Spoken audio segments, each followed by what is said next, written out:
Começa agora o programa 20 Minutos com Breno Altman.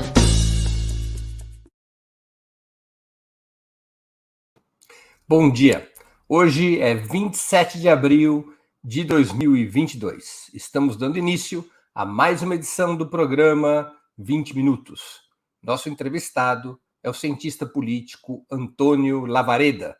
Ele é diretor-presidente da MCI Estratégia, presidente do Conselho Científico do IPESP, Instituto de Pesquisas, fundador do Neurolab, Laboratório de Neurociência Aplicada e professor colaborador da pós-graduação em Ciência Política da Universidade Federal de Pernambuco. Um dos maiores especialistas brasileiros em pesquisas de opinião pública, teve destacada atuação em uma centena de campanhas eleitorais e é autor de vasta obra sobre o tema. Antes de começarmos a entrevista, queria pedir um pouquinho de paciência e atenção a vocês para o nosso imprescindível recado comercial. Opera Mundi tem como fonte de financiamento o apoio de leitores e espectadores. A sua contribuição, portanto, é decisiva para a nossa manutenção e desenvolvimento. Você pode contribuir de 5 formas. A primeira delas, tornando-se assinante solidário de Opera Mundi em nosso site, com uma colaboração mensal permanente. Basta acessar o endereço operamundi.com.br/apoio. Vou repetir, operamundi.com.br/apoio. Segunda forma de contribuição, você pode se tornar membro pagante de nosso canal no YouTube. Basta clicar na opção Seja Membro em nosso canal nessa plataforma, bem diante de seus olhos nesse momento. Clique em Seja Membro e escolha um valor no nosso cardápio de opções. Terceira forma de contribuição. Durante a transmissão de nossos vídeos, você pode contribuir com o Super Chat ou o Super Sticker. Normalmente, apenas quem paga esse ingresso ou é membro contribuinte de nosso canal tem suas perguntas lidas e respondidas por nossos convidados. Quarta forma de contribuição. Se você assistir nossos programas após sua transmissão, nossos programas gravados, poderá contribuir através da ferramenta valeu demais, também no canal de Opera Mundi no YouTube. Quinta forma de contribuição. A qualquer momento, você poderá fazer um Pix para a conta de Opera Mundi. Nossa chave nessa modalidade, nossa chave no Pix é apoie@operamundi.com.br. Eu vou repetir, apoie@operamundi.com.br. A razão social é última instância editorial limitada. Além dessas 5 formas de colaboração, lembre-se sempre de dar like, de clicar no sininho e de compartilhar nossos programas com seus amigos e em seus grupos. São ações simples, que aumentam nossa audiência e engajamento, ampliando também nossa receita publicitária, tanto no site quanto no YouTube. Lembrem, saco vazio não para de pé. Se vocês gostam do jornalismo de Opera Mundi, contribuam, colaborem, façam o que puderem fazer para que a gente possa ampliar o nosso projeto jornalístico. Bom dia, professor Lavareda. Muito obrigado por aceitar nosso convite. Uma honra ter sua presença no 20 Minutos. Bom dia, Breno. Bom dia a todos que estão nos assistindo nesse momento e é um prazer estar conversando com vocês sobre esse tema, sobretudo. Professor, a última pesquisa realizada pelo IPESP entre 18 e 20 de abril, no que diz respeito aos votos espontâneos, mostra Lula com 38% das preferências e Bolsonaro com 28%, enquanto a soma de todos os demais chega apenas a 8%.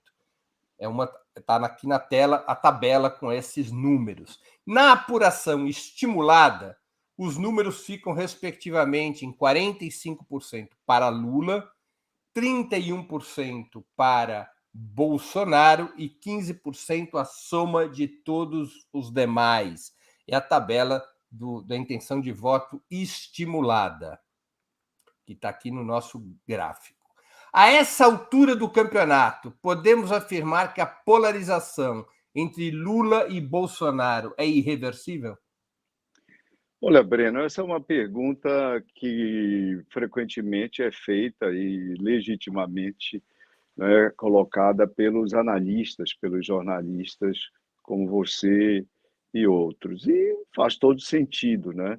Nós vamos ter, em outras palavras, uma campanha eleitoral propriamente dita, ou seja, naquele calendário oficial, com propaganda também de televisão e rádio. Nós vamos ter uma propaganda, vamos ter uma campanha bipolarizada, disputada, como foi aquela praticamente de 2006, uma eleição na qual os dois principais competidores tiveram juntos, tiveram somados mais de 90, quase 91% dos votos válidos, ou vamos ter uma campanha, uma eleição com formato mais triangular, ou seja, com um terceiro candidato, de fato, ameaçando a situação dos dois líderes, tornando a eleição mais com uma taxa maior de competição e, como tal, mais imprevisível. A essa altura, nós podemos dizer o seguinte: aumentou bastante o grau de dificuldade de ingresso desse terceiro ou dessa terceira candidata num patamar realmente competitivo. Se você dá uma olhada nesses números que foram apresentados atrás, sobretudo da pesquisa, da pergunta espontânea, porque a pergunta espontânea é mais parecida a rigor com o que nós chamamos de intenção de voto. A rigor, embora denominada intenção de voto estimulada, essa intenção de voto estimulada ela é quase uma medição de inclinação dos eleitores em relação aos nomes. Ela não é intenção de voto propriamente, mas quando você olha a intenção de voto espontânea, você vê que entre os eleitores que mencionaram candidatos, 90% ou mencionaram Lula ou mencionaram Bolsonaro. Não há sinal melhor do que esse para mostrar que a eleição, até o momento, é bipolarizada e há grandes dificuldades para mudar o seu formato. É possível mudar? É, mas precisará ocorrer alguma coisa muito surpreendente, alguma coisa muito forte que, de fato, leve as pessoas a reverem aí as suas escolhas até o momento. Lembre que outro dado interessante dessa intenção de votos espontânea, Breno, 26%, um quarto das pessoas não apontaram nenhum nome. E aí, alguns analistas às vezes pensam, não, vamos olhar estimulada, porque tem muita gente aí que está aí na indecisão ainda, pensando em votar branco e nulo, etc. Mas, olha, o número, o percentual de 25%, 26% é extremamente parecido com o que houve de alienação eleitoral em 2018. A alienação eleitoral é a soma de votos em branco, os nulos e a abstenção. E isso tudo, na última eleição presidencial nossa, ficou em torno de 28%. Ou seja, eu costumo dizer que para a gente saber o que vai acontecer, é muito importante e muito interessante valorizar mais, olhar mais, com mais atenção, a intenção de voto espontânea do que essa intenção de voto estimulada, sobre a qual se reservam as maiores atenções da mídia e dos analistas também. Professor, o senhor fez um estudo muito interessante sobre as eleições francesas. Resultou numa tabela que eu vou até pedir para a nossa produção subir. Nessa tabela, o senhor mostra que tanto a extrema-direita, Marine Le Pen, quanto o que está classificado como extrema-esquerda, Jean-Luc Mélenchon, tem crescido de forma consistente desde 2007, esmagando as forças de centro-direita e centro-esquerda. O senhor acha que é um fenômeno parecido com o que se passa no Brasil desde 2018? Poderíamos falar de uma tendência internacional ao declínio das forças que sustentam a democracia liberal e a economia de mercado, em benefício dos que se opõem a esse sistema, ao menos na percepção do eleitorado? Breno, o cotejo é bastante interessante. Aliás, foi isso que nos levou a divulgar esses dados aí agregados e essa comparação. E daqui a pouco talvez valesse a pena nós pensarmos sobre o que houve na eleição desse domingo agora, nesse segundo turno, que se abre para frente na França. Mas vamos ficar no caso do Brasil. O que é que houve na França na eleição de 2017? O Partido Socialista, ou seja, a esquerda dita tradicional, ou centro-esquerda, como pode ser classificado, ele só sobrou na eleição de 2017, ele teve um péssimo desempenho a partir da avaliação do governo socialista de François Hollande, ou seja, o fracasso daquele governo levou a praticamente o PS ser dizimado naquelas eleições, e isso se confirmou agora quando o partido, na eleição desse ano, apresentou a prefeita de Paris para competir sob a legenda. Isso abriu espaço para o centro, para as forças do centro.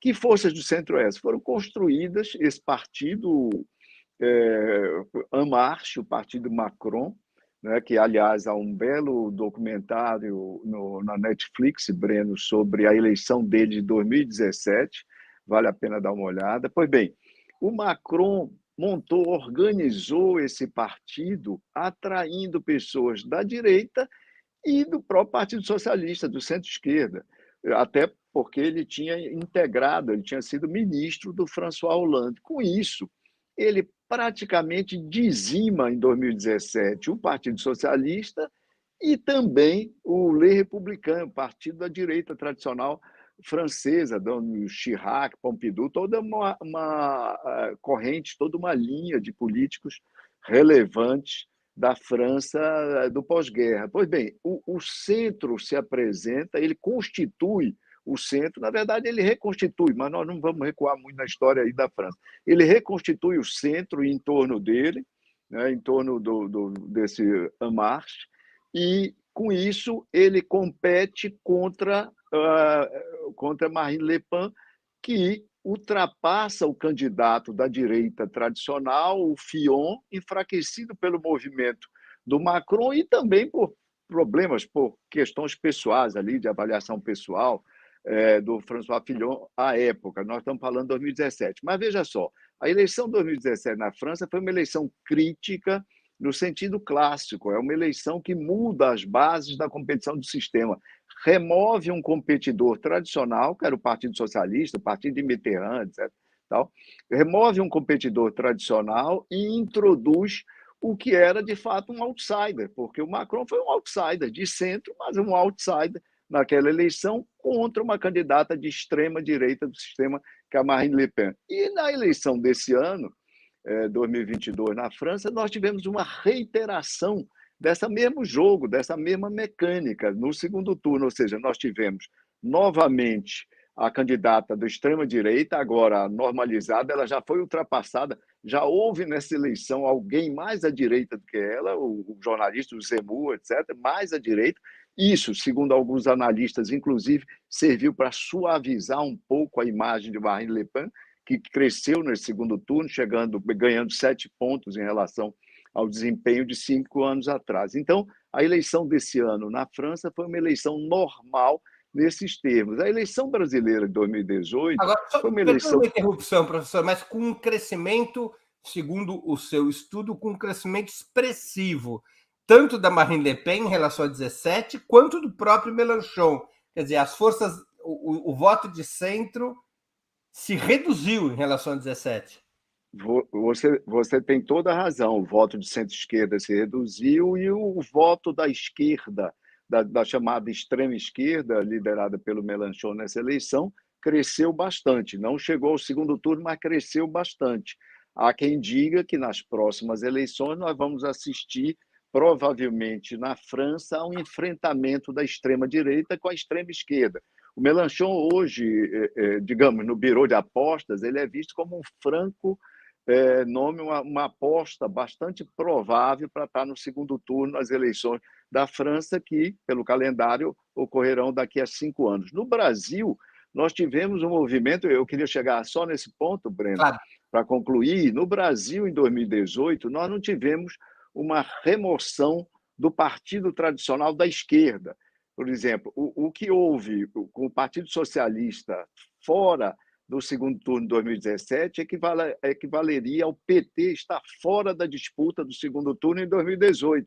Isso não ocorreu. O PT conseguiu se segurar nas pontas e não ser ultrapassado, inclusive por um candidato de centro-esquerda, que era o Ciro Gomes, e muito menos por qualquer nome, mas a extrema-esquerda também. Então, segurou-se o candidato, conseguiu se manter o partido de esquerda ou centro-esquerda, como pode ser avaliado o PT, né? Mas é um partido de esquerda tradicional, não pode ser chamado, nem deve ser chamado de extrema-esquerda, porque não faz nenhum sentido pela sua história, etc., e pelo espectro ideológico brasileiro. E quem foi substituído foi o partido de centro-direita. Aí a gente pode ver uma equivalência entre o destino dos republicanos, Les Républicains na França, e o PSDB, e o destino do PSDB, tanto na eleição de 2018 como agora, ou pelo menos até o momento, quando a candidatura do candidato ungido nas primárias do partido ainda patina num patamar bastante modesto. É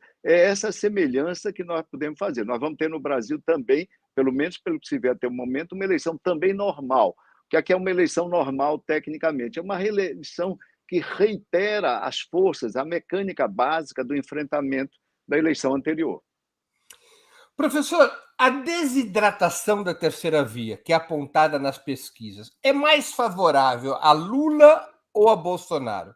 Para a candidatura petista, seria melhor que a centro-direita tivesse um nome com certo vigor para barrar esse aparente retorno do voto antipetista ao campo do atual presidente? Olha, Breno, aí nós precisamos. Frequentemente a realidade não é simples, né? E por isso as respostas, às vezes, também não podem ou não devem ser simples. Há vários ângulos para nós admirarmos ou olharmos essa questão. O primeiro deles, você já delineou.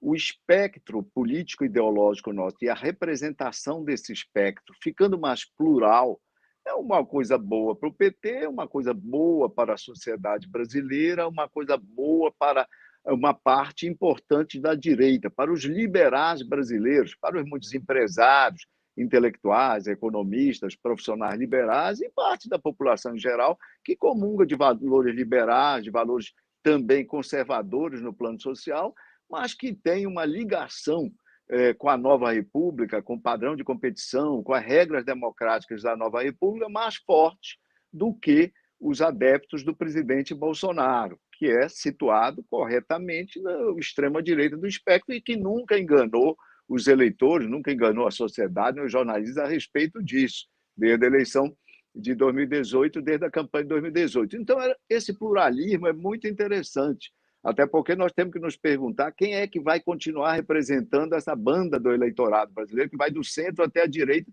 nos próximos anos, na próxima década. Vai ser o bolsonarismo que vai continuar representando esse conjunto de empresários, de profissionais liberais, economistas, outros segmentos profissionais que partilham valores liberais, etc. e tal, mas que tem uma forte convicção democrática, é isso, eles vão continuar a ser representados pelo bolsonarismo ou não, mas isso vamos deixar isso à parte. Então, quem é beneficiado pela inviabilização até o momento? Eu não gosto de fazer prognósticos assim definitivos, porque de um lado fica arrogante, de outro lado a gente afasta aí a possibilidade de coisas imprevisíveis que, por exemplo, ocorreram em outras eleições. Então, quem é beneficiado por isso, no primeiro momento, é Jair Bolsonaro, que se fortalece e recupera parte significativa dos seus eleitores. Na pesquisa do IPESP, quando o Moro saiu, Breno, ele de imediato ganhou 4 pontos na estimulada e depois, nessa última, ganhou mais um. Então, ele ganhou 5 pontos após a saída de Moro, o que está longe de ser irrelevante. Isso fortalece suas hostes, isso dá um vigor, dá um entusiasmo para a campanha, para os seus aliados, bastante importante. De outro lado, também se abre, à medida que vai desaparecendo a terceira via, o que é que a gente tem? A gente tem a lógica binária e vai aumentando a chance da eleição eventualmente se resolver num primeiro turno.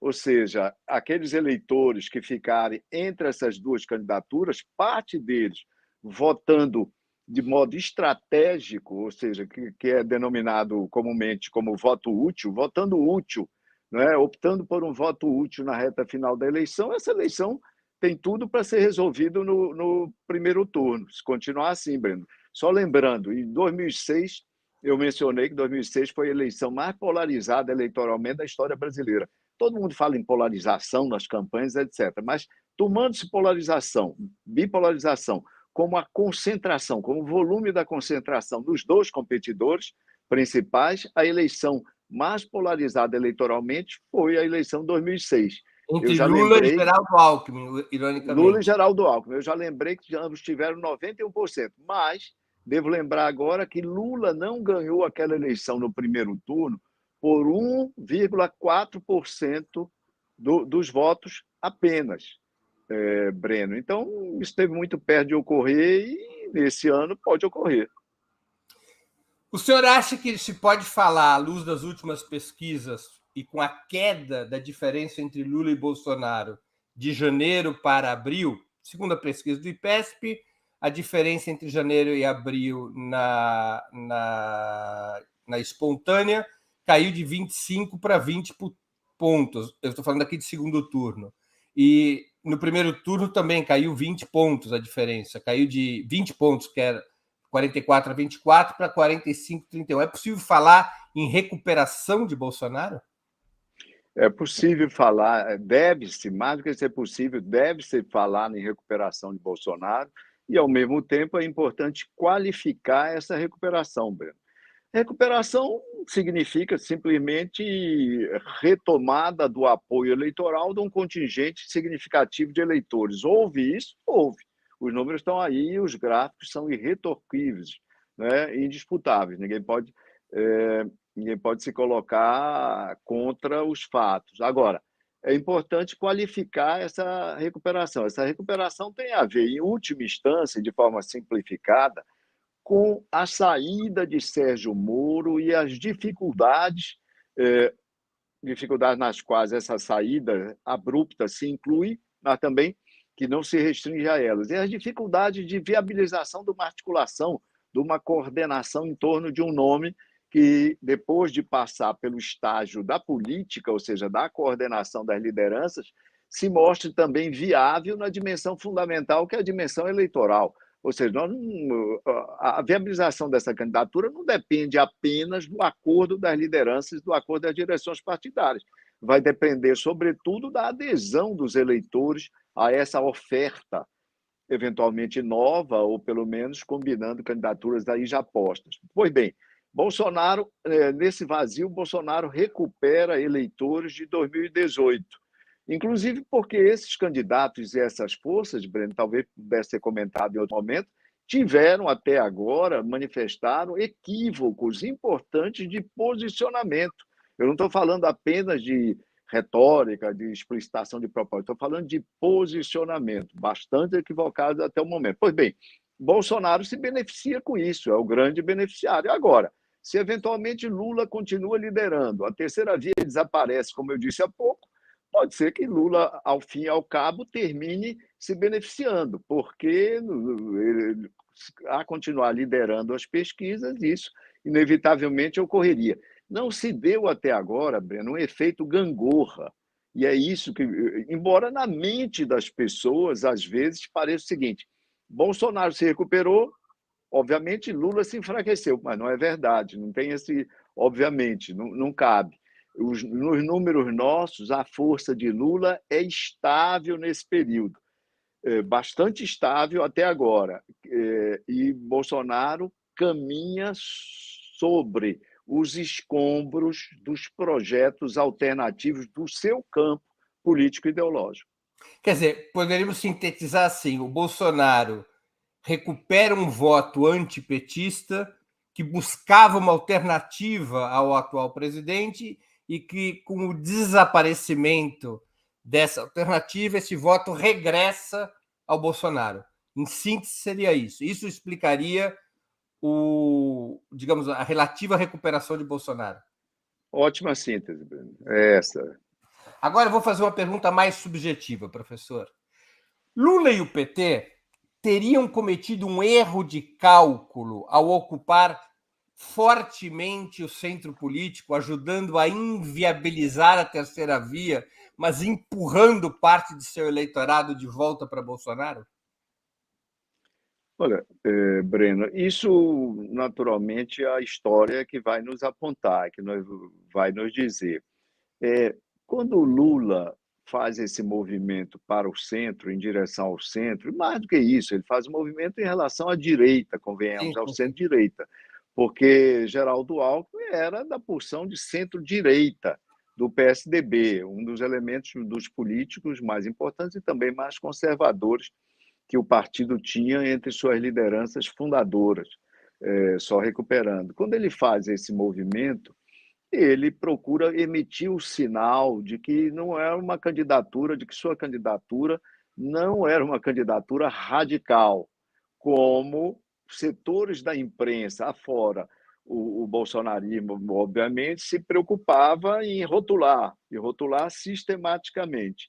Se você fizer um estudo quantitativo, Breno, você vai ver que a acusação de radicalismo à candidatura de Lula caiu bastante do ponto de vista de volume na imprensa. Fica muito difícil, e até é inteligível, fica muito difícil para as pessoas olharem Lula ao lado de Geraldo Alckmin e dizer que aquilo é um projeto radical, revolucionário, com qualquer tipo de vocação extremista. Lula fez isso buscando menos do que os votos de Geraldo Bolsonaro, de Geraldo Alckmin, embora esses votos eventualmente possam vir a contar e ajudá-lo numa eventual vitória no segundo turno, no primeiro turno já, mas fez menos pelos votos e mais pelo simbolismo. O que é que podia ter ocorrido se Lula não tivesse feito esse movimento?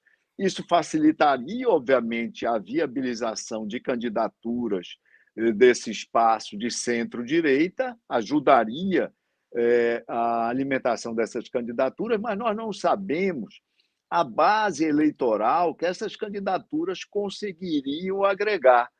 Porque o que existe hoje, na verdade, quando a gente olha para.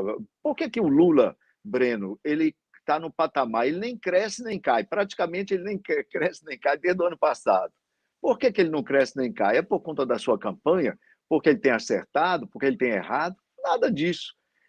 A candidatura do Lula, a aceitação do Lula, os percentuais do Lula, eles prosperaram e se destacam na sociedade em grande medida, porque o Lula é alvo do que a literatura chama de voto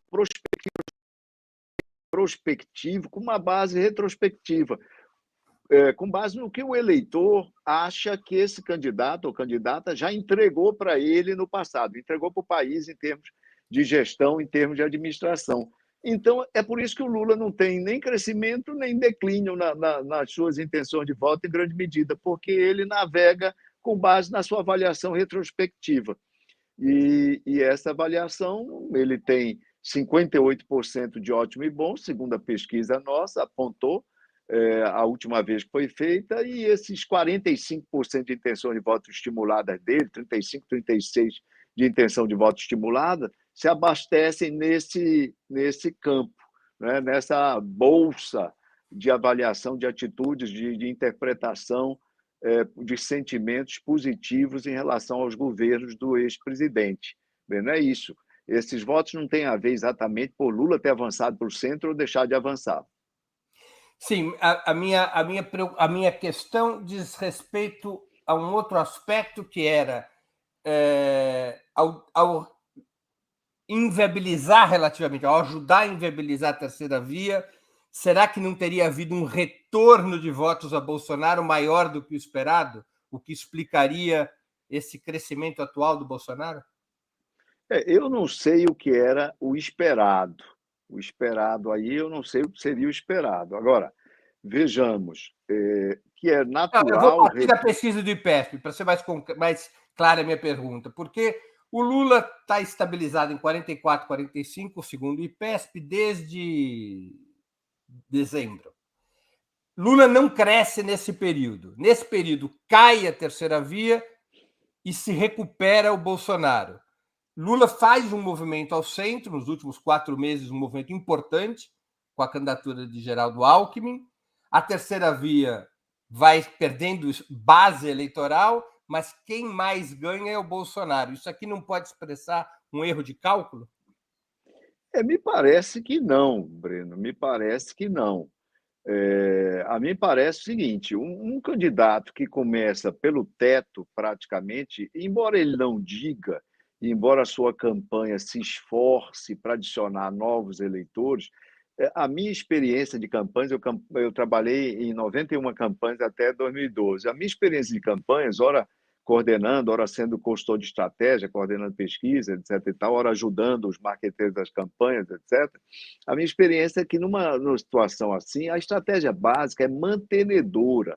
O que o Lula precisa é perder o menor número de pontos percentuais possível. Então, ele tem que fazer todo o esforço para manter esse contingente de eleitores que aderiram a ele a partir da segunda metade do ano passado. Então, diminuir a crítica contra o extremismo. Está lá a fórmula de complementaridade geral do Alckmin, por exemplo. Isso é importante. Não é uma interlocução permanente com partidos de direita, moderada, etc. e tal, PSD, entre outros, etc. O MDB tem feito também. Mas não é para ganhar exatamente votos, não é para ganhar eleitores, é para manter os eleitores que ele É tem no mais para momento. Carlos Alberto Parreira do que para Tele Santana. É verdade, como metáfora futebolística. Ô, Breno, às vezes a gente deixa de relacionar o mundo dos números absolutos com o mundo dos números relativos. E até porque as pesquisas nos impelem a isso, porque elas nos amarram esse mundo dos números relativos. 45% dos votos, a pesquisa é sobre o total, Breno, 45% dos votos totais, o Lula nunca terá. Isso eu posso assinalar, apostar desde já. Nunca terá. No primeiro turno, nunca terá. Nem o Lula, nem nenhum outro candidato. Isso significa 66 milhões de votos. Nunca ninguém teve e nem terá. E nessa eleição, o Lula não terá 66 milhões de votos. O Lula precisa manter e ter a quantidade de votos necessária para se aproximar ali nos votos válidos, em torno dos 45% dos válidos. Um candidato que chega a 45% dos válidos, ele ganha com bastante facilidade o segundo turno. Quando tem um pouco abaixo de 45%, ele ganha, mas numa situação mais apertada, como nós vimos, por exemplo, no caso da ex-presidente Dilma Rousseff. Então, estratégia mantenedora. O Lula precisa manter o máximo que ele puder de votos. Dito de outra forma, perder o mínimo possível. E tudo que ele está fazendo contribui para isso, até o momento. Agora, se a ausência de um movimento, se o Lula fosse para a esquerda, se o Lula tivesse caminhado para a esquerda, seria um problema para ele. O PT, Breno, nas eleições que disputou, o PT disputou 8 eleições presidenciais. Ele só ganhou eleições presidenciais quando ele se aliou à direita ou ao centro-direita, a forças expressivas do centro-direita ou da direita brasileira. Professor, deixa eu mudar agora para o Bolsonaro. O calcanhar de Aquiles do atual presidente, segundo as pesquisas, está na elevadíssima taxa de rejeição, situada em 61%. É a maior entre todos os candidatos e 19 pontos acima do ex-presidente Lula. Aliás, é a mesma diferença que as pesquisas apontam para um eventual resultado de um segundo turno entre Lula e Bolsonaro. Por outro lado, segundo as pesquisas do IPESP, há um pequeno aumento, 2 pontos, na percepção de que a economia está no rumo certo, a aprovação do Bolsonaro também oscilou positivamente 1 ponto, e a avaliação positiva do governo, ótimo e bom, se elevou de 28% para 30%, além da pandemia ser um fenômeno que está sumindo do cenário. Esses fatores indicam que a queda da rejeição ao atual presidente poderia cair nas próximas semanas? Olha, Breno, essa queda da rejeição, obviamente, ela está associada ao noticiário negativo, aos fatos negativos que envolvem o governo. O principal deles é a economia, e a inflação, custo de vida, as dificuldades enfrentadas pelos brasileiros. Nós temos uma inflação de 2 dígitos, né, desde o final do ano passado, nós temos uma taxa de desemprego também de 2 dígitos e nós temos juros hoje de 2 dígitos. É uma situação bastante difícil quando se superpõe essas características negativas no plano da economia. A principal delas sendo a questão da inflação. A inflação foi bastante utilizada na eleição sobretudo no segundo turno, na França, obviamente não resolveu, não foi a questão decisiva, não se mostrou decisiva, mas ajudou bastante a Marine Le Pen, assim como o desemprego, sobretudo desemprego no que os franceses denominam a França profunda. Então, inflação vem à frente como principal fator da economia que afeta o humor dos eleitores. Nos Estados Unidos, os democratas e Joe Biden estão enfrentando uma situação exatamente assim, adversa, uma inflação recorde em mais de 30 anos na história daquele país. Então, a inflação que se imaginava no final do ano passado, que recuaria bastante já ao final do primeiro trimestre desse ano, Breno, isso não se verificou. Isso está sendo postergado e as projeções oficiais mostram que, mais uma vez, nós vamos ter uma inflação escapando à meta, escapando aos limites das metas estabelecidas pelas autoridades econômicas ainda esse ano. Então, inflação. A pandemia vai diminuindo seus efeitos, o seu final já foi decretado, digamos, oficialmente, anunciado pelo ministro, o número de casos caiu bastante, nós tivemos carnaval, etc., mas a campanha eleitoral vai resgatar o número de mortes, um número de mortes excessivo, que os especialistas, que os médicos, que os epidemiologistas assim classificam, um número demasiado de mortes.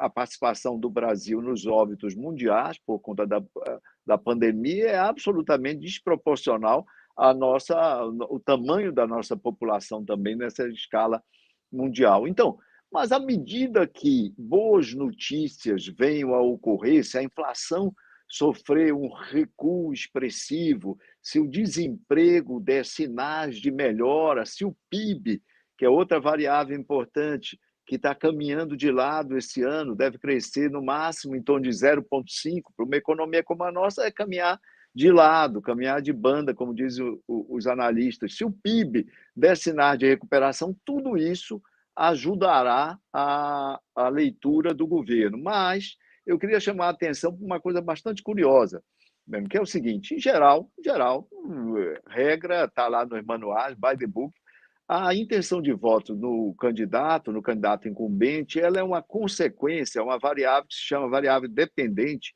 em relação à avaliação que os eleitores fazem do seu governo. Quando aprovam um percentual importante daquela aprovação, naturalmente vota pela recondução, pela reeleição daquele presidente ou daquela presidente, etc. e tal. É fácil da gente entender. O que é que está ocorrendo agora e é muito interessante. Quando nós falamos ainda há pouco no retorno de eleitores de Sérgio Moro, sobretudo, de retorno de eleitores para Jair Bolsonaro, eleitores antipetistas que, frustrados com a saída de Sérgio Moro, eles voltaram para o seu voto de 2018. Pois bem, há fortes indícios de que, a partir de agora, e dada a bipolarização da disputa, esses eleitores passam, uma vez que eles são compelidos a voltar sua intenção de voto para o presidente Bolsonaro, no qual já votaram, eles racionalizam, eles ajustam, eles se sintonizam nas avaliações de governo, nas avaliações de rumo econômico, com essa nova escolha eleitoral. É um processo reverso. É da política para a economia e não da economia para a política. É o eleitor racionalizando, justificando o seu voto, no caso, a sua intenção de voto, tá certo? Ele, que é no início do questionário perguntado, exposto, as questões eleitorais são obrigatoriamente expostas a ele no início do questionário, no ano eleitoral. É o normal, é o de praxe. Pois bem, o eleitor, depois de dizer que vai votar em Jair Bolsonaro, na espontânea, na estimulada, etc., quando perguntado sobre a qualidade desse governo, ele, por viés de consistência, Breno, ele aponta a opção positiva, ele avalia positivamente, ele aprova, etc. Tanto é que nessa última pesquisa do IPESP, a aprovação do governo, 34%, né, a aprovação já vai ficando parecida, se superpondo, sendo exatamente o mesmo número da intenção de voto de Jair Bolsonaro no segundo turno, Breno. Quer dizer, nesse caso, não se aplica a velha máxima, é a economia estúpida. No caso aqui é a política estúpida, ou seja, a política alinha a economia. A gente podia até ser mais focado, dizer, é o antipetismo estúpido. Entendi, isso alinha. O senhor acha que a economia não será o fator determinante? O fator determinante será a disputa entre o antipetismo e o antibolsonarismo? Não, a economia é sempre um fator importante, ela comparece com peso que nós não podemos desprezar. Então, vamos dizer de outra forma, se o Brasil tivesse crescendo esse ano, Breno, a 4%, se o desemprego já tivesse em 8%, 7%, se a inflação tivesse dentro da meta, 3%, 4%, o Jair Bolsonaro teria um cenário francamente favorável para a sua reeleição. Então, é fácil nós imaginarmos que a economia continua sendo a maestra, né, do espetáculo durante os anos eleitorais. Agora, nós temos uma coisa rara, interessantíssima nesta campanha, e que a imprensa, Breno, não se debruçou sobre isso, pelo menos que eu tenha visto, mas com a necessária atenção. É a primeira vez, Breno, que nós vamos ter uma eleição na Nova República, e, aliás, em qualquer eleição que nós tivemos no Brasil, eleição de pós-guerra, sobretudo, uma disputa entre um presidente atual, o chamado incumbente, contra um ex-presidente. Ou seja, e isso empresta uma mecânica muito especial, não é, para as considerações dos eleitores. O que entra em jogo assim, eu falei lá no voto prospectivo e retrospectivo. Pois bem, nós temos duas avaliações de governos em curso. Nós temos a avaliação do atual presidente, Jair Bolsonaro, competindo com a avaliação retrospectiva do ex-presidente Lula no conjunto dos seus governos.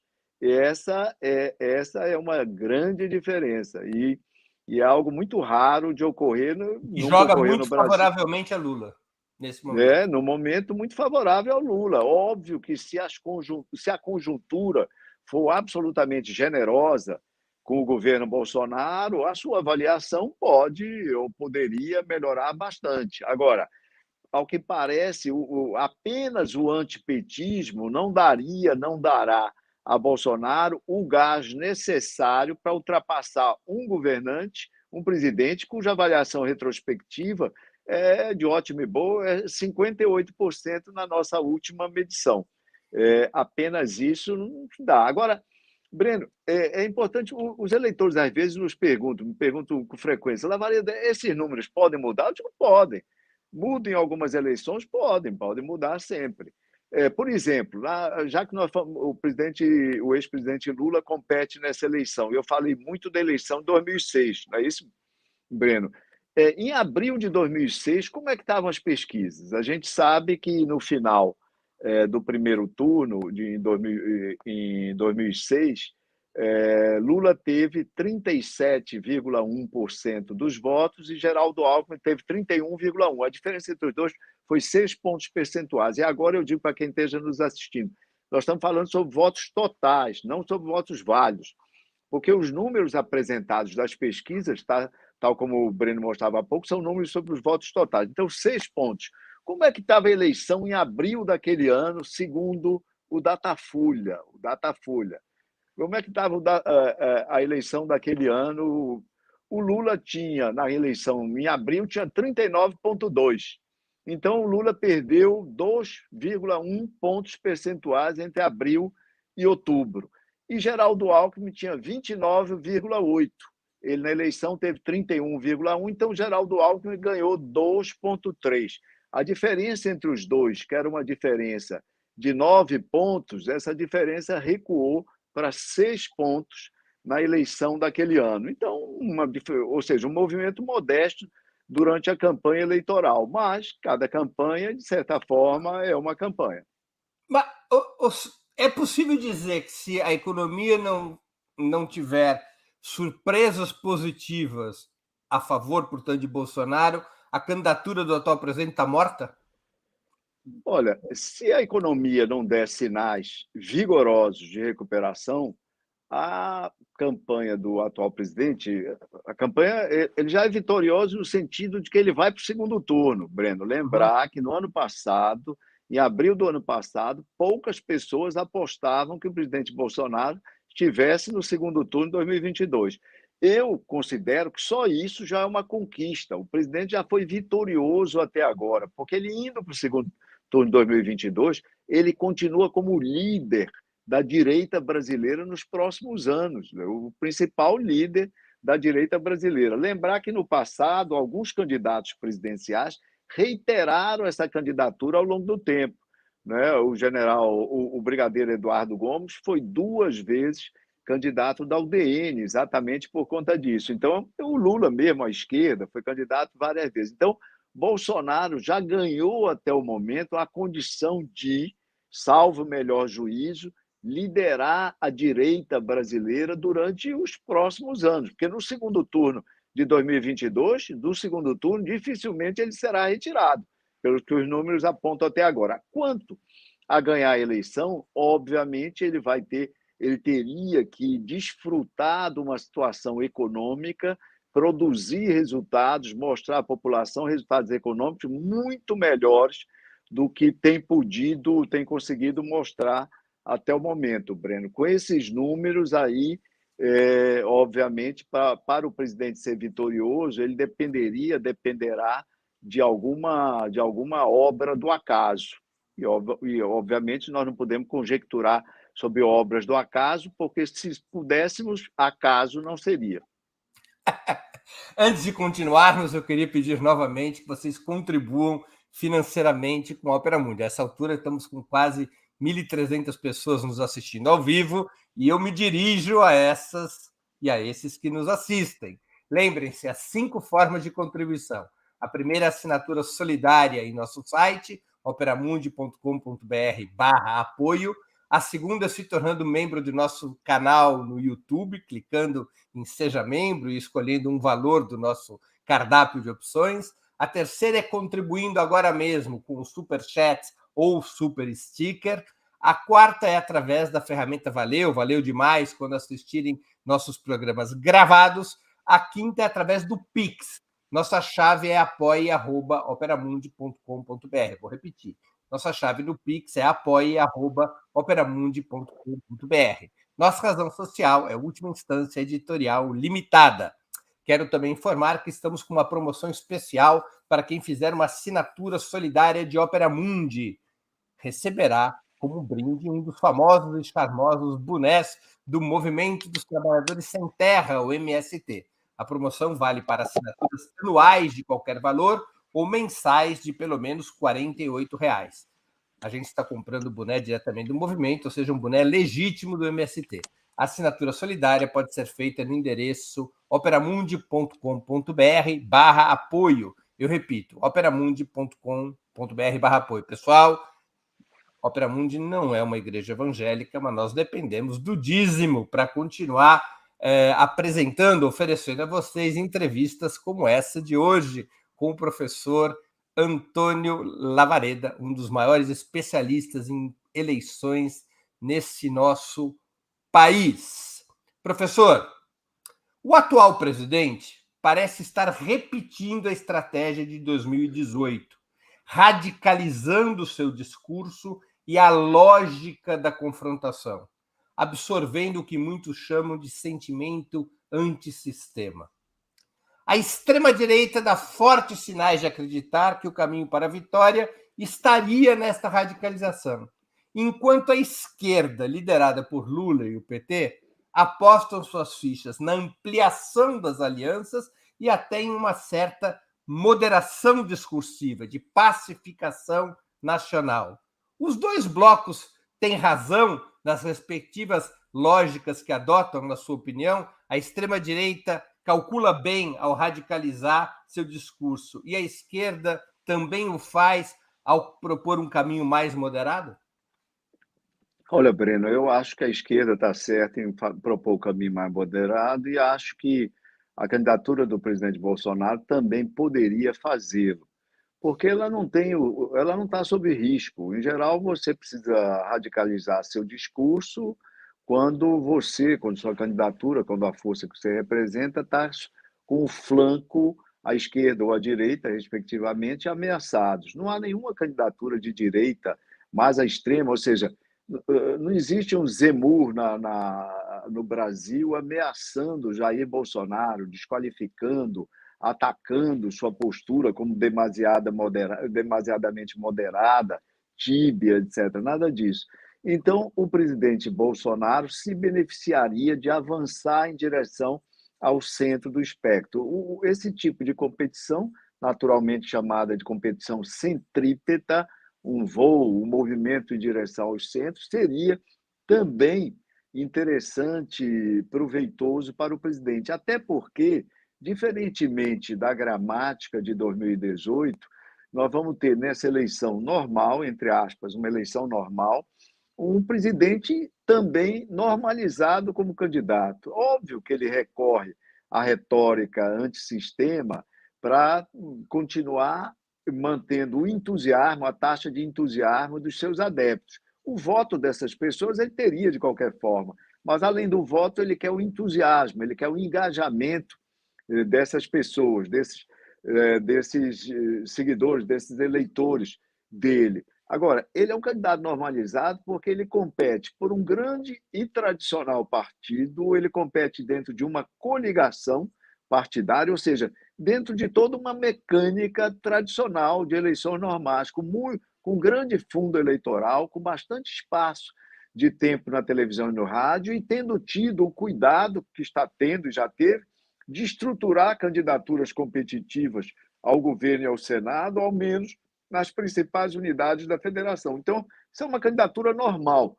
Ou seja, uma eleição normal, uma candidatura normalizada e, obviamente, ele deveria, no meu entendimento, dosar melhor essa quantidade de retórica antissistema que ele utiliza, né? Se o objetivo é efetivamente ganhar a eleição, essa retórica precisa ser mais administrada, essa retórica e esse posicionamento. Se o objetivo, de fato, é ser competitivo, se o objetivo, de fato, é ganhar a eleição e continuar no poder através das urnas eletrônicas nesse ano também. Quer dizer, no caso, então, o presidente Jair Bolsonaro pode estar cometendo um erro de cálculo eleitoral, enquanto o Lula estaria acertando. Exato, porque o eleitor desse ano está um pouco modificado em relação a 2018. Um pouco modificado, eu diria, bastante modificado. O sentimento Numa dominante dimensão... não é a raiva, o senhor acha? Exato, né? Numa dimensão importante que você introduz com propriedade, que é a dimensão emocional, a dimensão dos sentimentos. Em 2018, a emoção predominante, o sentimento predominante, Bruno, era raiva, chamada de indignação, né? Mas era indignação. Por quê? Pela conjunção de crises. Nós tivemos uma eleição super crítica, olha só, nós tivemos crise econômica, crise judicial, policial, moral, tivemos impeachment, tivemos impopularidade recorde do presidente que substitui a presidente desalojada do poder. Tudo isso faz um caldo de cultura, um turbilhão, onde a indignação das pessoas era mais do que visível, ela comandava o processo eleitoral. A gente está falando de emoções e sentimentos, lembrar, e isso não tem a ver com a literatura sobre inteligência afetiva, que é a literatura da ciência política, que contempla aí essa questão emocional presente nas escolhas eleitorais, mas aparece de outro lado, que é a literatura do Kahneman, o psicólogo que ganhou o Prêmio Nobel em 2002, e aquele raciocínio dele, sistema 1 e sistema 2, como os sistemas de processo decisório. Sistema 1, ultra rápido, pronta reação, pronta resolução. Sistema 2, mais pensamento, mais raciocínio, mais cautela. A raiva, ela entrega as pessoas ao sistema 1 e fecha a chave do sistema 2.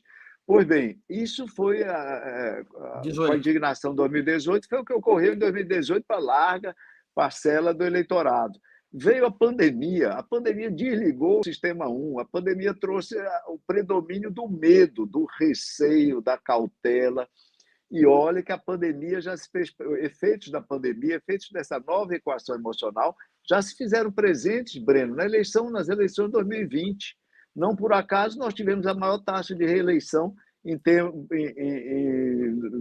dos últimos tempos. 63% dos prefeitos eleitos, dos prefeitos candidatos foram reeleitos.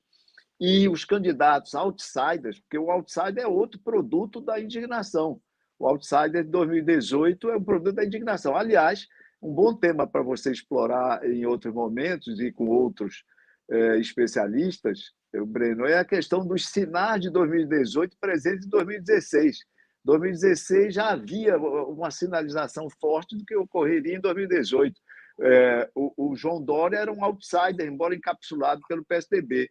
E o Calil era um outsider escancarado em Belo Horizonte, ambos competindo como antipolíticos. Pois bem, 2020, os antipolíticos não dão certo, os outsiders são alijados nos principais pleitos, juízes, coronel, delegado, capitão, qualquer profissão associada àquele naipe do sistema de justiça exitoso de 2018, não teve bom trânsito em 2020. Por quê? Porque a emoção, o sentimento predominante não era mais aquele de 2018. Era a cautela, a preocupação, etc. O senhor acha que nesse ano a raiva e a indignação estão sendo substituídos pelo medo e a cautela? Eu acho que a cautela vai continuar. A cautela de 2020 ela continua predominando nesse tempo. Óbvio que a retórica do presidente faz um notável esforço para recuperar aquela indignação, aquela raiva de 2018. É um verdadeiro caça à indignação. Não é? O posicionamento, as atitudes do presidente, etc., é fazendo um reagrupamento, um toque de corneta, como num quartel, pretendendo que todos aqueles indignados de 2018, mais uma vez, se apresentem, etc. O problema é que o presidente não é mais o candidato de 2018, ele é o presidente, ele é o incumbente. Então, os incumbentes são julgados pelos atos, pelos fatos, e não predominantemente pelas declarações, não predominantemente pelas intenções. E isso faz dessa eleição, como eu disse, é mais um fator preponderante para fazer dessa eleição uma eleição normal. Essa indignação, o presidente vai ter êxito, já está tendo, para reagrupar parte significativa dos seus eleitores, mas isso não fornece o quantitativo suficiente para ele ultrapassar o desafiante ex-presidente, que, no momento e já há alguns meses, lidera as pesquisas. Breno. Professor, já é possível saber a essa altura, pelas pesquisas, se a indicação de Geraldo Alckmin para vice de Lula é um fator positivo, negativo ou neutro em termos eleitorais? Olha, Breno, eu já comentei parcialmente, quer dizer, eu já explicitei parcialmente minha opinião a respeito quando você fez uma pergunta próxima a essa anteriormente. Qual é o critério? Nós devemos pensar sempre qual é o critério e ver se essa escolha satisfaz algum critério. Qual é o critério de escolha de vice no Brasil e no mundo? É a complementaridade, Breno, complementaridade das mais diversas formas.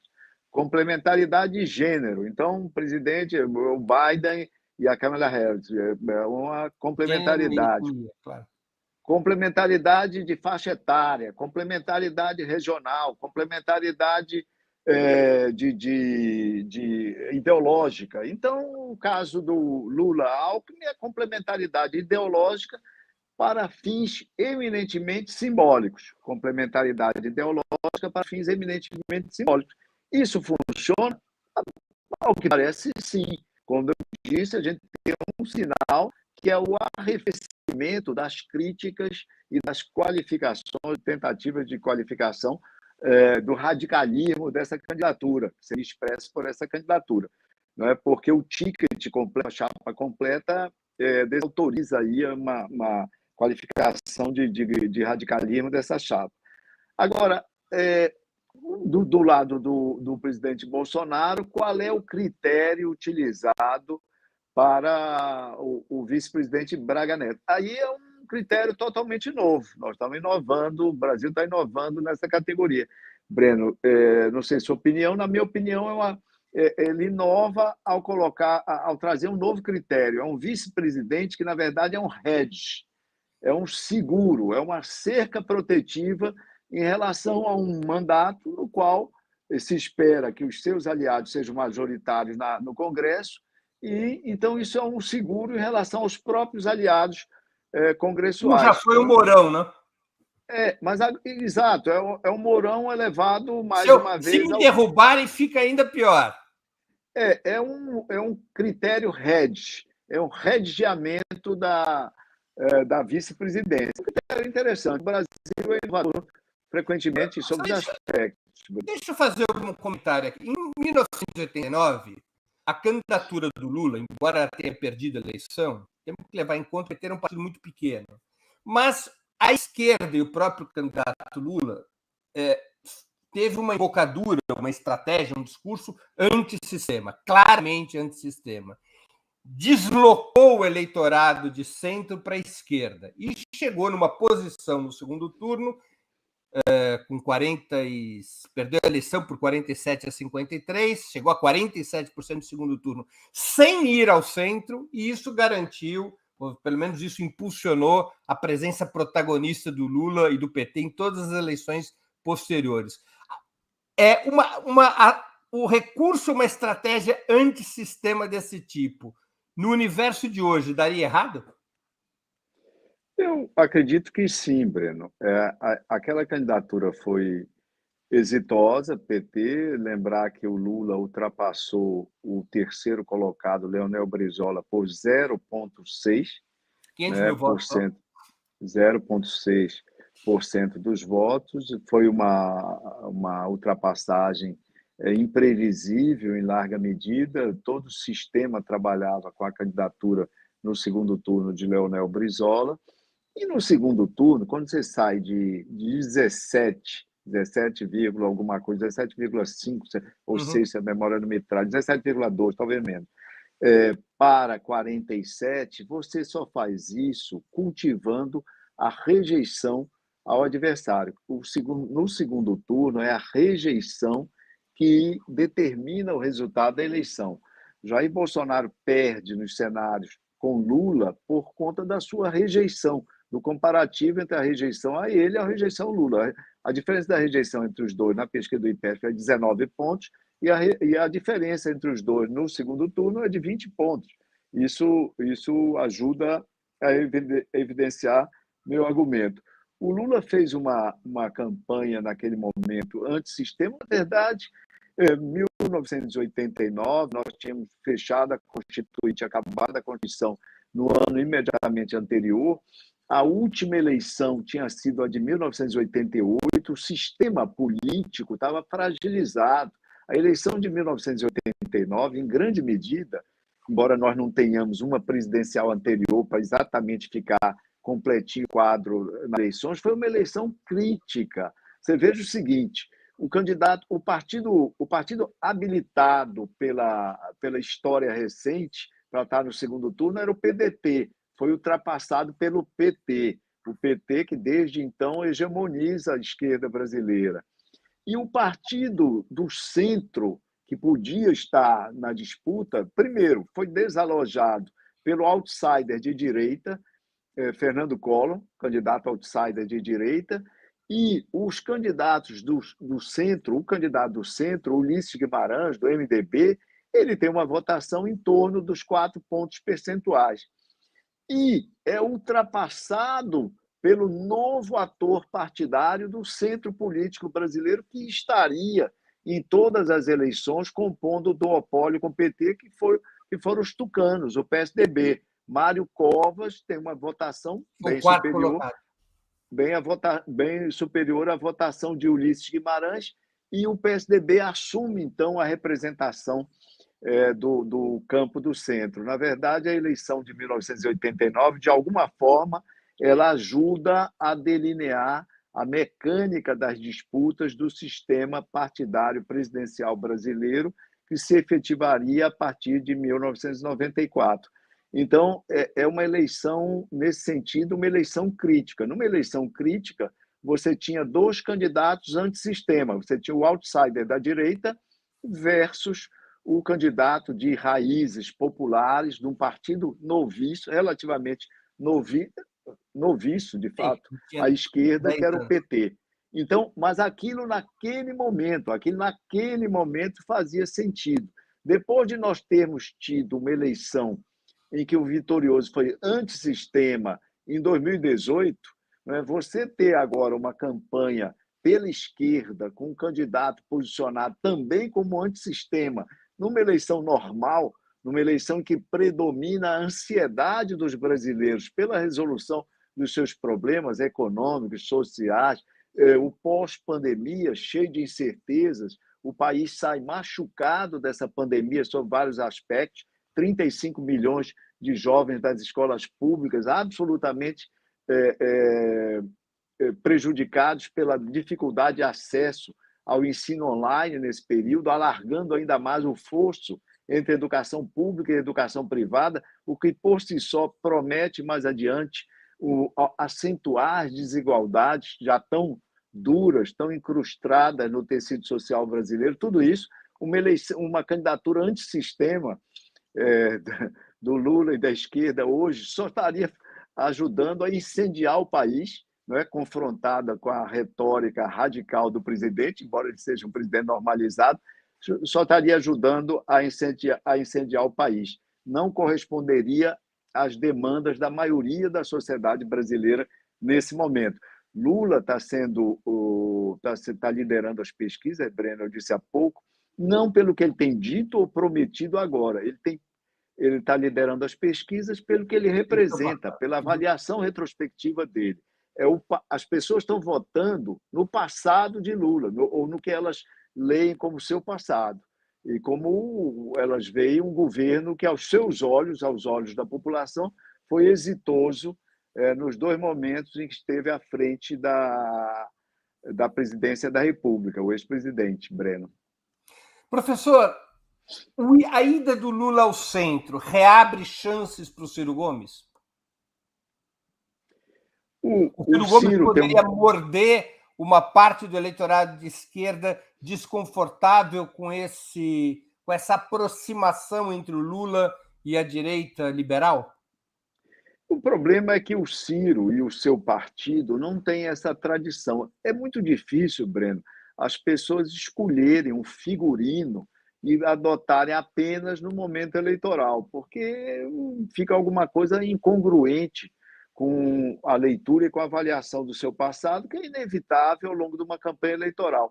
Essa não tem sido a postura de Ciro, ou seja, uma postura de extrema esquerda. Ele tem competido e tem se identificado como um candidato de centro-esquerda, que às vezes migra para o centro, às vezes tenta cultivar eleitores de direita. Eu já disse certa vez que observar o itinerário percorrido pelos posicionamentos sucessivos de Ciro Gomes às vezes dá um torcicolo no observador. É difícil, de fato, né? Porque são movimentos muito vigorosos em várias direções. Esse eleitorado que, pelo seu comportamento nas urnas, ao longo do tempo, a gente pode chamar eleitorado de esquerda, tá, ao que parece, está solidamente apoiando, né, agregado em torno da candidatura do ex-presidente, e isso praticamente emparedou Ciro Gomes. Não há mais espaço aí. Né? Ele fazer esse circuito, essa ideia que você traz de fazer o deslocamento à esquerda, passar a ser o flanco à esquerda, vulnerabilizar pelo flanco esquerdo a candidatura de Lula, isso demandaria um conjunto de propostas e uma mudança retórica mais incisiva e lembrar, Breno, que há uma pedra de toque. Qualquer candidato que queira se colocar à esquerda de Lula vai ter uma pedra de toque para sua avaliação. Qual é a pedra de toque? É o PSOL. O PSOL é a pessoa jurídica reconhecida, com legitimidade, nesse segmento do espectro político ideológico. Se o PSOL dizer, olha, o Ciro Gomes está posando de extrema esquerda, mas extrema esquerda somos nós, e não é o caso, no chance para Ciro Gomes.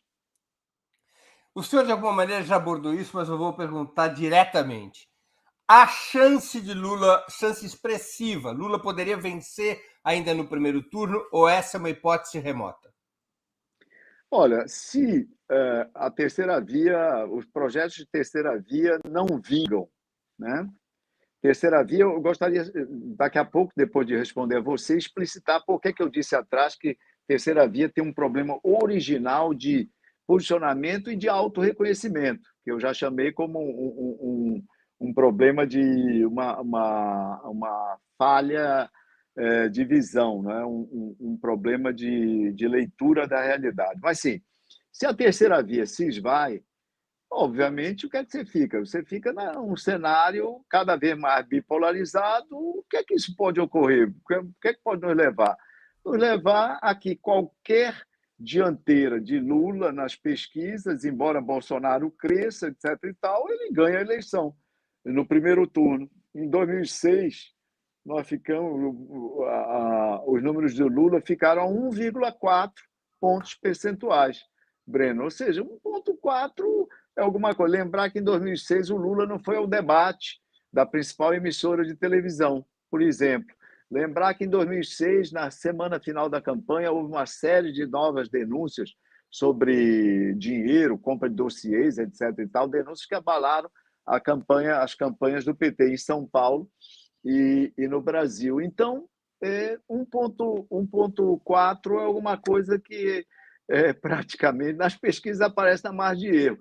Então, eu diria, a bipolarização aumenta numa direção ou noutra. Se o Bolsonaro estivesse liderando ou vier a liderar, também aumentará a chance dele ganhar a eleição no primeiro turno. Vira uma eleição, Breno, vira uma eleição americana. De alguma maneira, a estratégia do Lula buscou a precipitação dessa situação, de trazer para o primeiro turno a disputa. Ao que parece, eu não conheço a estratégia do ex-presidente, etc., mas ao que parece, não é uma leitura externa faculta, sim, ter essa compreensão que você expressou há pouco. Professor, o discurso de Lula e sua pré-campanha combina três estruturas fundamentais: a denúncia contra Bolsonaro, os malfeitos, a reivindicação do legado de governos petistas, dos governos do próprio Lula, que o senhor já sinalizou como o grande ativo da campanha, e a formulação de propostas para o futuro. Qual que deveria ser, segundo as pesquisas e o seu próprio ponto de vista, a mistura entre esses três elementos? Qual é o elemento central que pode permitir ao ex-presidente ampliar seu apoio eleitoral? O principal elemento é o retrospectivo, Breno. É isso que a literatura de ciência política voltada... Na ciência política, talvez a área mais estudada seja a área dos estudos eleitorais, né? Então, ali você tem as teorias do voto, as teorias explicativas, etc. É essa teoria do voto prospectivo retrospectivo que nos diz que o grande esforço do Lula, o principal esforço, deve ser de resgatar os feitos do seu governo, né, para as gerações, inclusive, que vieram depois deles. Há 12 anos, o ex-presidente Lula está distante do governo, ele próprio, deixando de lado a questão do governo da ex-presidente Dilma Rousseff. Então, há um grande quantitativo de brasileiros que não viveram, que não experimentaram seu governo. Também há outros que não lembram exatamente, e há outros ainda que têm uma memória que não processa adequadamente ou corretamente, na lógica dos petistas, as informações relativas àquele governo. Lembrar que a memória coletiva, Breno, é tão plástica quanto a nossa memória individual.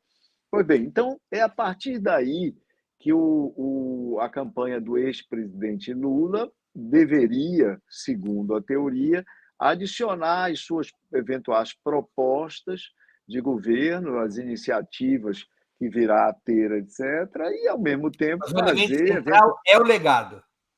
E fazer contrastes com o governo em curso.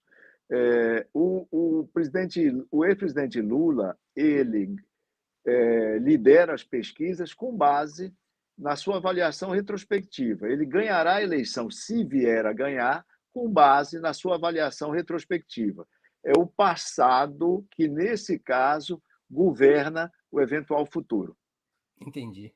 Professor, e o Bolsonaro, sem ter um legado importante para apresentar, qual é o ativo discursivo que ele pode ter na campanha? O presidente e a sua campanha provavelmente devem tentar fazer uma releitura do seu governo, uma releitura valorizando o que tenha feito, valorizando as conquistas, explicando à nação porque não foi possível cumprir todos os seus compromissos e, obviamente, credibilizando as propostas de avanço que vem a ter. Isso é inevitável para um candidato incumbente. Um candidato incumbente não pode desprezar a imagem do seu governo. Ele é fruto, ou seja, o êxito eleitoral, né, embora tenha alguns componentes externos, como eu já disse, no caso, uma disputa bipolarizada, ele arrecadar já no primeiro turno a rejeição ao seu principal adversário é muito importante, mas, em última instância, prepondera a avaliação do seu governo. Como eu disse, o eleitor que não pode, que não tem condições de fazer avaliações circunstanciadas das promessas, das propostas, dos planos de governo, etc. e tal, ele se refugia na observação do governo que ele está experimentando, ou seja, no caso das ações do presidente e do seu governo, para estimar, né, para formular conjecturas sobre o que possa ser o futuro. Na verdade, às vezes, Breno, frequentemente, não são nem opiniões a propósito, são sentimentos, ou seja, essas opiniões é um pouco de racionalidade mesclado com muita emocionalidade nesses casos. Professor, Lula faz uma ampla maioria entre os que ganham menos de 2 salários mínimos, em particular as mulheres e eleitores do Nordeste. Seria correto dizer que o ex-presidente, com maioria entre os pobres, agora deveria se voltar prioritariamente à disputa das camadas médias que antes apoiavam os candidatos do PSDB, os candidatos centristas, e que estiveram com Bolsonaro em 2018 e depois passaram à oposição? Qual o senhor acha, pelas pesquisas, que deveria ser o foco do ex-presidente Lula? Disputar os pobres que ainda estão com Bolsonaro ou se dirigir às classes médias? Olha, Breno, em primeiro lugar, eu vou dizer que numa eleição você não pode fazer essa sequência de forma muito rigorosa, porque enquanto você está falando, imagine se fosse possível uma candidatura, um candidato passar durante algum tempo a falar apenas para a classe média alta e para os mais ricos. Enquanto ele estivesse fazendo isso, os eleitores mais pobres estariam se sentindo esquecidos ou sem atenção, desassistidos do ponto de vista de atenção, de comunicação da campanha. Então, o candidato tem que se reportar a todos os públicos. E eu lembro que, naturalmente, se nós imaginarmos qual é o público primário do ex-presidente Lula, o público primário dele são aqueles 32% dos eleitores brasileiros que votaram em Fernando Haddad no segundo turno de 2018. O presidente Lula precisa estar atrás desses eleitores. O segundo público, que é muito importante, são esses 58% que o avaliam o seu governo anterior como ótimo ou bom. Ele deve se voltar a todos os segmentos que compõem esse conjunto que dá essa avaliação superlativa, quase 6 em cada 10 brasileiros avaliando positivamente seu governo. E terceiro público, muito mais amplo, né? Mas também ele deve focar aqueles 80% de brasileiros que, no final do seu último ano de governo, em 2010, o aprovavam, né? Aprovavam o governo Lula. Eu estou dando aí um percurso de tamanhos diferenciados, obviamente, o primeiro e o segundo contingente dentro, incluídos nesse terceiro. Então, o ex-presidente Lula pode e deve falar a vários públicos, ele não precisa fazer economia de esforços, nem economia de segmentos que eventualmente venha a contemplar no seu discurso e na sua comunicação de campanha. O perfil, portanto, que o Lula escolheu de pacificação nacional é o que pode resolver esse diálogo com um público mais amplo. Exatamente, Breno. É por aí. Se o Lula estivesse caminhando à esquerda, como, de certa forma, o PT fez no primeiro turno de 2018, inclusive na escolha da sua candidata a vice-presidente. Se estivesse fazendo esse percurso, ele estaria, em certa medida, se descolando de parte desses 45% que ele tem hoje como intenção de voto, de parte importante dos 58% e ainda bastante, né, um movimento de alijamento de parte significativa daqueles 80% que já o aprovaram lá atrás, 12 anos atrás. Professor, nós estamos chegando ao fim da nossa conversa, infelizmente, e eu queria fazer duas perguntas que sempre faço a nossos convidados e convidadas antes das despedidas. A primeira, qual livro o senhor gostaria de sugerir aos nossos espectadores? E a segunda, qual filme ou série poderia indicar a quem nos acompanha? Olha, Breno, o livro que eu recentemente li, que me chamou a atenção, que eu acho que vai fazer bem para todo mundo, né? Quer se interesse por política, quer não se interesse, porque é uma história de vida muito instigante para quem lê, etc., é uma biografia, a última biografia lançada da Angela Merkel. Está aí, escrita pela Cathy Marton. Eu acho que vale a pena. Ela é húngara, se não me engano, a Cat, eu não sei se é Cat, a pronúncia exata do seu nome. Vale a pena dar uma olhada na história da Angela Merkel. Eu acho que, à medida que o tempo passar, né, a importância dela, né, para o mundo ocidental, para a Europa e para o mundo ocidental, vai ser cada vez mais ressaltado.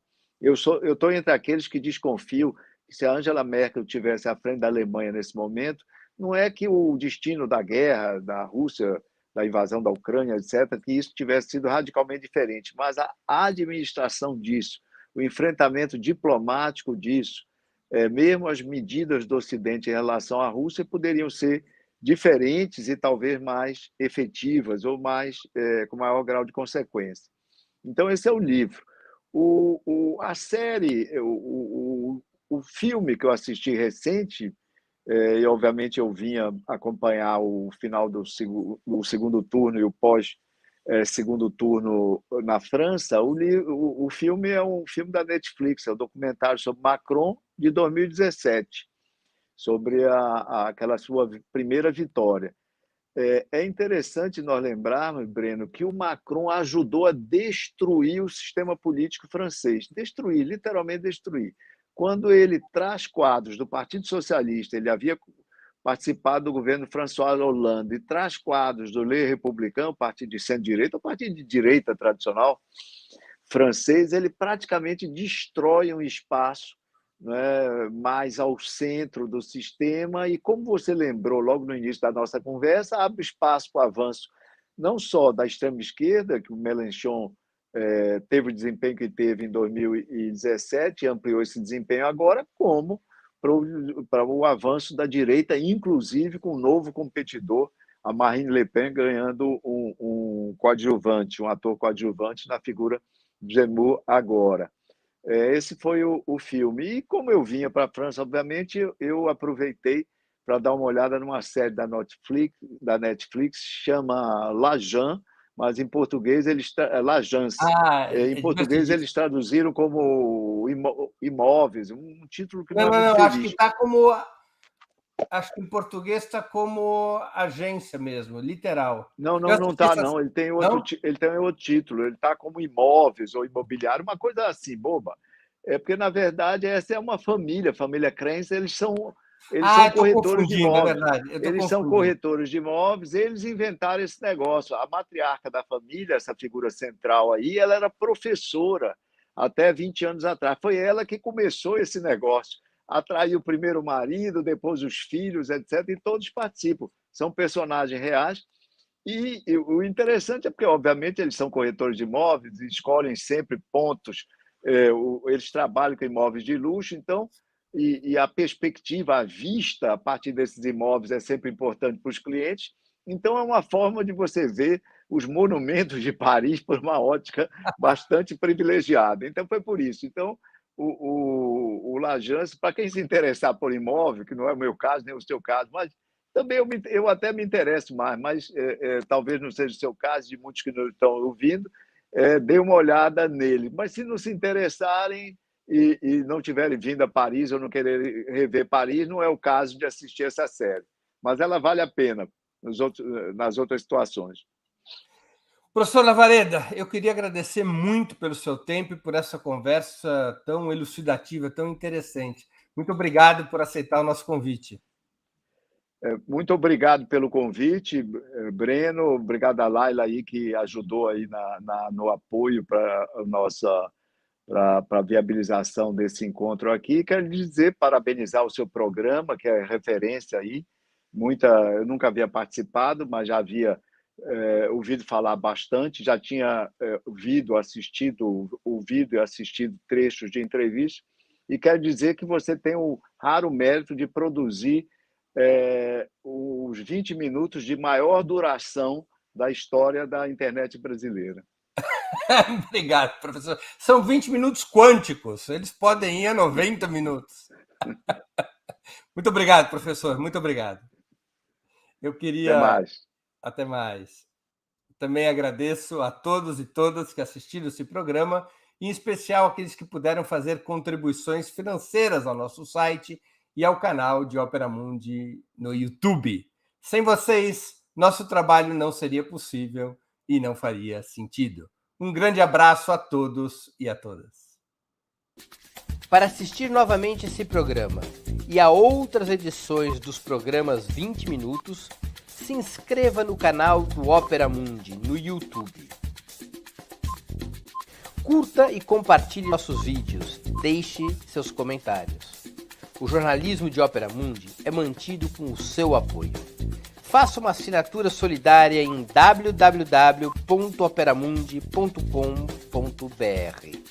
Com um pequeno valor mensal, você nos ajuda no desenvolvimento de um jornalismo independente e de qualidade. Obrigado pela audiência e até a próxima.